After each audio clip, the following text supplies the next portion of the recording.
All right, everybody, welcome back from our hiatus. Our hiatus of not posting anything for a couple of months. Yeah.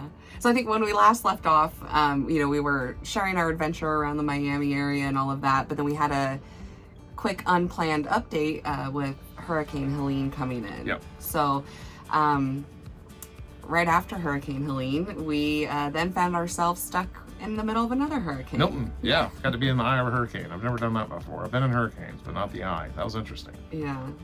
So we didn't get much footage on that because it was sketchy. Yeah. Safety first, didn't seem wise to just try and be a YouTube star when our lives were kind of in danger. Yeah. This thing was moving. It was rocking pretty good. At one point, we were holding on to the dining room table. It was scary. Yeah. So it wasn't fun. Definitely not where we wanted to be while the hurricane was passing over, but we had discovered that the electrical fire that we had in the battery bay had crept into the engine bay. So fried a bunch of electronics back there. Yeah. So we could not leave. We actually got kind of word or, news that Hurricane Milton was coming in our direction. And so a couple of days before we were getting ready to pack up, and that's when we started. Or was it the slide out wouldn't go in? Yeah. So we started realizing that, wait a minute, we don't have power to things, and we're not going anywhere until it gets fixed. Yeah, so. Which was like the day before, 2 days before evacuation. So yeah, we just ended up riding that one out because we had nowhere to go. It was too late. Yeah. So, yeah. Anyway, the reason we're doing this is because it's a weird observation I have. Every time we try and start something on social media, life hits us hard. Yeah. Right off the rip. We had a Jeep loan we were trying to get going, and I got deathly ill in Utah for that. That took me months to recover from. Yeah. And now this, which we're going to get into. 3 mistakes. The biggest 3 mistakes we made as full-time RVers. Yeah. So our first mistake that we made was not doing enough research on our solar system. We went with a company called Lion Energy. I don't know if you've heard of them or not. Don't. That's all I'm going to say right now. We want to do a review on this, a big review, because this plagued us for 2 years in our journey. Yeah. So just to clarify, though, that Lion Energy is the battery. They make the batteries, and they're terrible. Manufacturer. Their customer service is terrible. Everything is bad. It's the worst customer service I've ever experienced in my life. Yeah. So that was our big number 1 mistake. We bought the rig. This rig was awesome when we first got it. I wish everybody had seen it before Lion Energy and their goons got a hold of it, because what we got back was just bad. The only thing that really worked in the bus was the steering wheel. We could crank the engine, the transmission worked, and that was about it. Yeah. Everything else that made this bus cool was broken or not working. And it was a huge run around with both the installer. We had to give up on them completely. And with Lion Energy, we figured with, maybe their installer is just a bad one. We can get this fixed. No, that's not how this played out. We spent a lot of time not doing anything in our trip trying to get solar working. I'm not going to get into too much more detail other than Battleborn's the one that got us going and got us hooked up with a person named Jordan with Echo One Adventures, an absolute rock star. This guy knows his stuff. And this is the only reason our system worked, is because of Battleborn 2 years later getting involved. And on Battleborn's side, we have $0 in with Battleborn, and we still got the same customer service that somebody had come in and spent $50,000. Yeah, and they're the ones that then connected us to Echo Yeah, One. so yeah. If you want solar advice now, do Battleborn. There's a reason all the YouTubers out there that you see on social media, Steve-O and KYD and all these other guys do Battleborn, because they are top notch. Their installers are top notch. I mean, I can't say enough good things about the companies. Yeah.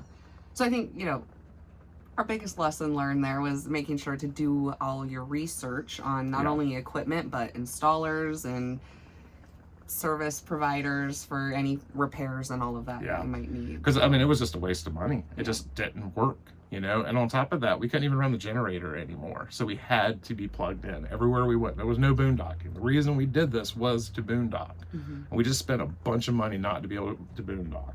Yeah. So that was a 2-year problem and a lot of money. to figure out. Mistake number 2.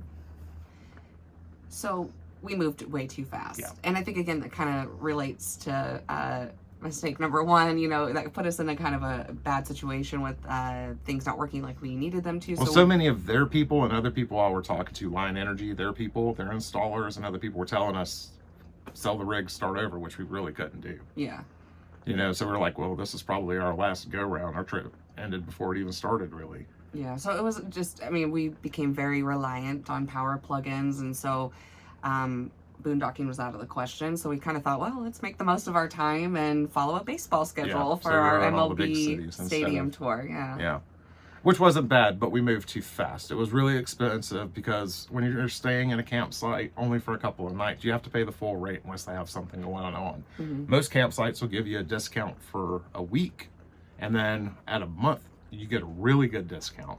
And we should have been doing stuff like that because we spent a lot of money on campsites and then diesel moving this thing all over the place. Yeah. I mean, I think we were in Boston for 4 days. Yeah. We were in New York City for 7. Before that was at DC. We were there for 3 days. Yeah. You know, it was just too fast. So when you're going to do this, just slow it down. Yeah, take your time, enjoy it all. I mean, it gave us a nice sampling of the area around and things that we want to come back and visit. So, you know, I mean, that's silver lining in that. But we definitely wish we would have taken our time a little bit and slowed down. And plus, with the rig moving so much, things are going to break. That's just the way it is with these things. I don't care if you got a new one or if you got an old one. Things just break all the time, you know, whether it's small or it's big. So that was mistake number 2, moving too fast. And then our final mistake number 3, sharing our adventure with the wrong people. And that's the reason we have not been posting. And that's the reason we have been sitting in Crystal River for half a year now. Yeah. So I think as an RVer, you know, you kind of know about your rig and what can and can't be done. And, you know, we definitely tried to communicate that. And a lot of it got ignored. Yeah, apparently when you own an RV and you ask somebody not to do something, your opinion doesn't matter. Yeah. And that's what we came across. We literally just gave them the directions on how to tear our rig. They did everything we asked them not to do. Yeah. So our curtains are electric. We asked them to use the button. They forced them open. Luckily, we were able to fix that for free. We were able to retract that. We told them you had to be careful on the couch when we move it out into a sleeper sofa because this is attached to the floor. They broke that. And that wasn't too bad. It was a couple of $100 to fix. Somehow they pulled all the bolts and screws and everything attached to it up. And the third one was you can't get intimate on the slide out. No risky business. It can't handle that. Yeah. And they did that the very first night. And now we have an unfixable 1/4-inch gap running the length of our slide. So that's annoying. The only way we get a straight slide, it looks like, is to sell this rig and buy another one. Yeah. So I think that kind of also, we didn't really quite know the extent of damage that had been done. You know, I mean, we heard a loud pop when the couch was pulled up from the floor. And so, you know, there was a lot to figure out with that. The cost to repair could have been minimal, which I think in most cases we got lucky and it was, or it could have been obviously more when major. you can't fix something though. Well, but the other stuff was minimal. But I mean, you know, we had called some of the trusted service companies now that we know who can work on the rig and stuff. Yeah, we only have 2 right now. Yeah, so the quotes, I mean, ranged from... Yeah, and that's the thing, because we're not RV repair experts. All we could just tell them is what happened and what's going on. Yeah. And we were getting quotes from $3,000, $4,000, all the way up to $1,720, $20, and it really depended on the damage. Yeah. One company said if they damaged the flooring under the kitchen, also, like if this was a floor damaging problem, they'd have to remove our kitchen. You're paying $200 an hour in labor. That's going to add up. Another company said they might have to remove our slide, which, once again, that's a lot of work. That's a lot of money. But lots of money, lots of labor, for sure. So I think with that, you know, we kind of thought, let's kind of think about some of our mistakes and our lessons learned and kind of going back to like not moving too fast. You know, we needed to kind of slow down, regroup, reassess things, figure out what repairs are, take care of some repairs that we had. I don't want to. We couldn't do before we left because Yeah. we accommodated their schedule, not ours. Yeah. So we left. I mean, but this wasn't even supposed to be a leg. This was supposed to be a loop, and just nothing about this has Yeah. worked out for us. Yeah. You know, So, we lost our campsite early. We couldn't get it back because we left. There were some new campsites opening up. They had some weird rules and stuff, and we weren't really trusting those. Like one of them was you can't use your washer inside of your rig. You have to use their washing facilities. You know, things like that. So we just decided, all right, well, we'll do a leg instead of a loop. Everything has to go perfect, and it didn't. Yeah. You know, the repairs that we had were kind of small, but when you get hit with the unknown, you know, and like we said, mistake number one is just taking this thing to anywhere. We can't do that. That has hurt us so bad. Yeah. We have things that are just, you have to have, you know, certifications. How do you say that word? Credentials, Certifications. certifications. Golly, I don't know why that was so hard.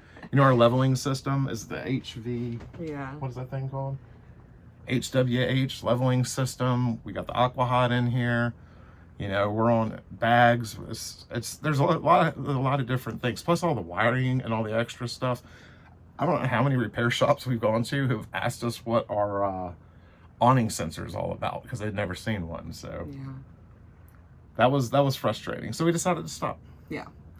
So we're just gonna take a little bit to regroup and kind of get caught up on some of these repairs and all of that, and then hopefully in the meantime, this means that we can really get back into sharing our adventure Because it's a big one. We've done a lot. 42 states, Yeah. 23 MLB teams, 4 MILB teams, most of the national parks and state parks Yeah. from Maine and Florida, at least to the Rockies. Yeah.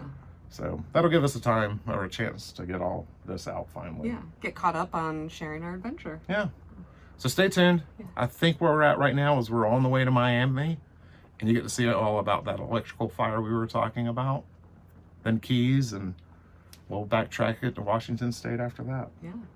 Right on, guys. See you next time. Thanks for watching.